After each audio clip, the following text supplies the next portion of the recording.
اعوذ باللہ من الشیطان اللعین الرجیم بسم اللہ الرحمن الرحیم الحمدللہ والصلاة علی اہلہا اما بعد. ہماری جو گفتگو اور ہماری بحث جو ہو رہے تھے فقہی مسئلے کے بارے میں، اور وہ تھے ہمارے ٹاپک تھے احکام جنابت. اور آج ہم جنابت کے مزید 2-3 مسئلے جو ہم بیان کریں گے. سب سے پہلا مسئلہ یہ ہے کہ جنابت کب واجب ہوتی ہے، کب غسل جنابت اس پر فرض ہے.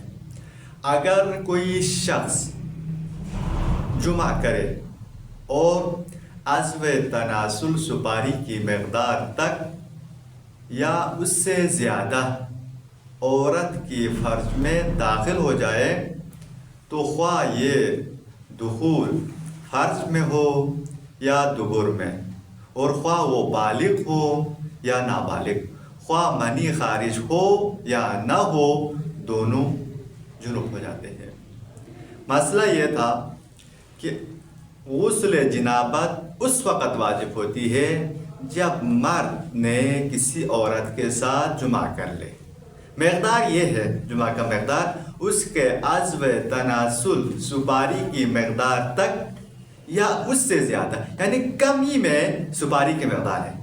یعنی سپاری کی مقدار تک اگر وہ دخول ہو جائے، چاہے وہ دخول دبر میں ہو یا قبول میں، اس صورت میں دونوں مجنب ہو جاتے ہیں، یعنی دونوں پر غسل جنابت واجب ہے. دوسرا مسئلہ،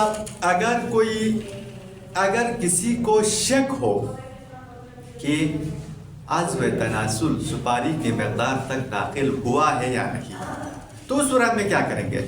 اگر کسی کو شک ہو جائے عضو تناسل سپاری کی مقدار تک داخل ہوا ہے یا نہیں، شک ہونے کی صورت میں اس پر غسل واجب نہیں ہے. یعنی یقین ہونا چاہیے، شک کی بنا پر غسل واجب نہیں. غسل کے واجب ہونے کے لیے شرط ہے کہ یقین ہو عضو تناسل سپاری کی مقدار تک داخل ہوا ہے. اور تیسرا مسئلہ، نعوذ باللہ اگر کوئی شخص کسی حیوان کے ساتھ ودی کر لے، نعوذ باللہ حیوان کے ساتھ، اگر وہ حیوان حلال گوشت ہو تو اس کا کیا حکم ہے، حرام گوشت ہے تو اس کا کیا حکم ہے، وہ الگ مسئلہ ہے، وہ الگ ٹاپک ہے. ہم اس پر بحث نہیں کرتے، صرف ہم یعنی جنابت کے احکام کو بیان کرنا مقصود ہے یہاں پر. انشاءاللہ اس کے بارے میں ہم تفصیلی گفتگو کر لیں گے. نعوذ باللہ اگر کوئی شخص کسی حیوان کے ساتھ ودی کر لے اور اس کی منی خارج ہو تو صرف غسل کرنا کافی ہے. منی خارج ہونے کی صورت میں غسل کرنا کافی ہے. اور اگر منی خارج نہ ہو اور اس نے وضو کرنے سے پہلے وضو کیا ہوا ہو تب بھی صرف غسل کافی ہے، یہ تھا حیوان کے بارے میں. اور اگر کسی مرد کے ساتھ یا لڑکے کے ساتھ وضو کرنے کی صورت میں کیا حکم ہے؟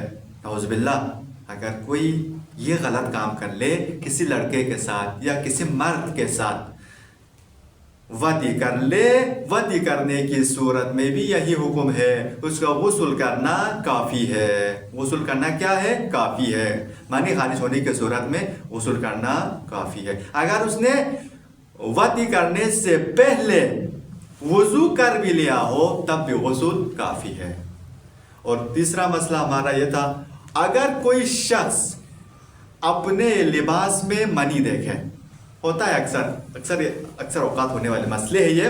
اگر کوئی شخص اپنے لباس میں منی دیکھے اور جانتا ہو کہ اس کی اپنی ہے منی، اور یہ بھی جانتا ہے کہ یہ منی اپنی ہے، اور اس نے اس منی کے لیے غسل نہ کیا ہو تو ضروری ہے کہ غسل کرے. اور جن نمازوں کے بارے میں اس سے یقین ہو کہ اس نے منی خارج ہونے کے بعد پڑھی ہے، ان کی قضا کرے، کیونکہ اس نے نجس لباس کے ساتھ اور ساتھ ہی ساتھ غسل واجب تھا، اس نے غسل کو واجب کو انجام نہیں لیا اور بجا نہیں لایا. غسل بجا نہیں لانے کے صورت میں اس نے جو نماز پڑھی ہے اس کی نماز باطل ہے اور اس کی قضا اس پر واجب ہے.